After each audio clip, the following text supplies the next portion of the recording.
كل سنة وأنتم طيبين، وعيد فطر مبارك عليكم وعلى أسركم، وأكيد، أكيد كتير مننا هيستغل أجازة العيد دي ويسافر مع العيلة شوية، بس قبل ما تدوّر عربيتك وتتحرك، لازم تعمل شوية تشييكات بسيطة تضمن إن رحلتك تبقى آمنة وما فيهاش أي مفاجآت.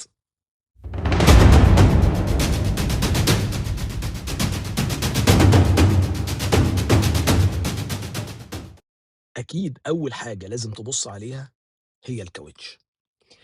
اتأكد إن ضغط الكاوتش مضبوط زي ما مكتوب على العربية بنفس الرقم اللي مكتوب عليها، وما فيش أي تشقُّقات أو تآكل في النقشة. وما تنساش تبُص على الاستبن، وده مهم لإنه ممكن ينقذك في أي وقت. تاني حاجة مهمة هي زيت الموتور، اسحب مقياس الزيت واتأكد إن المستوى بتاعه بين الminimum وبين الmaximum، ولو الزيت طلع ناقص أو قرّب ميعاد تغييره الأفضل تعمل الصيانة. تالت حاجة برضه علبة زيت الفرامل، لازم تبُص على زيت الفرامل لإن أي نقص في زيت الفرامل ممكن يأثّر على كفاءة الفرامل، وده شيء خطير خصوصًا في السفر.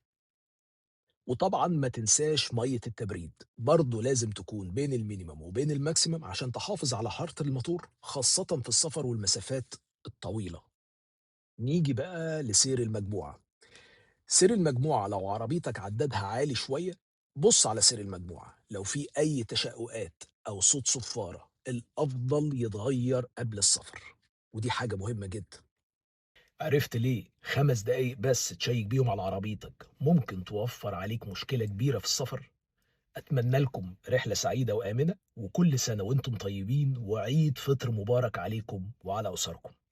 أجازة سعيدة.